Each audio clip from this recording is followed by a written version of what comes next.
Hello everyone, কি অবস্থা সবার? কেমন আছো? আশা করি ভালো আছো। আমরা ভালো আছি। তো আজকে ছোট্ট একটা ভিডিও নিয়ে চলে আসলাম। ইয়াবে হঠাৎ করে বলতেছে যে আম্মু আমরা চলো মান্দি খাবো। তো ওর আব্বুও ছিল না, আমরা দূরে কোথাও যেতে পারিনি, আমাদের বাসার সাথে একটা রেস্টুরেন্ট ছিল। তো এখানে নিয়ে আসছি ওদেরকে। ওরা চিকেন মান্দিটা খুবই লাইক করে। তো আমার কাছে মাটন মান্দি যেটা, ওইটাই বেশি পছন্দ।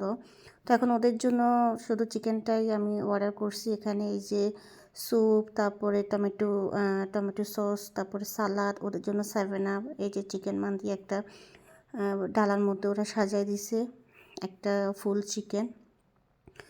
তো এই যে ওদেরকে আমি আলাদা প্লেটে করে দিয়ে দিছি, আর আমি এখানে বড় ডিশেটার মধ্যে আমি বসে গেছি, কি করব। তো এই যে খাচ্ছে, ওরাও খাচ্ছে। যাক, ওদের জন্য আমি আর এক্সট্রা কোনো কিছু আমি অর্ডার দিই না, কারণ অর্ডার দিলে ওরা খাবে না। আমি যেগুলো অর্ডার দিছি এগুলাই অনেকটা ওরা নষ্ট করছে, ওই জন্য আমি আর এক্সট্রা করে কিছু দিই না। জাস্ট শুধু মান্দিটা আমি ওদের জন্য অর্ডার দিছি, আর ওদের ফেভারিট 7 আপ, আর এখানে স্যুপ ইহানে খানে শুধু আমি আর ইয়াবে খাইছি পরে লাস্ট। অনেক কষ্ট করে আমি ইহানেরটা পরে খাইছি, কারণ আমার কাছে স্যুপ এগুলো খুবই ভালো লাগে।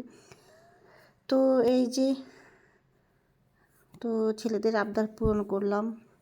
হঠাৎ করে ওর খাইতে ইচ্ছে করছে মান্দি, ওই জন্য ওকে নিয়ে গেলাম খাওয়ার জন্য। যাক, ছেলেরা খুশি থাকলে মারাও খুশি, ছেলেরা হ্যাপি থাকলে আমিও হ্যাপি। সব কিছুই তো ছেলেদের জন্যই, সব কিছুই ছেলেদের জন্য। ওদের কাছে যেটা ভালো লাগে সেটাই। এই যে এখানে ইহানে তো খায় না, ও নষ্ট করছে। ও পরে হাসতে হাসতে শেষ, একদম দুষ্টামি করতেছে শুধু। তো এই যে আজকের ভিডিও এতটুকুই।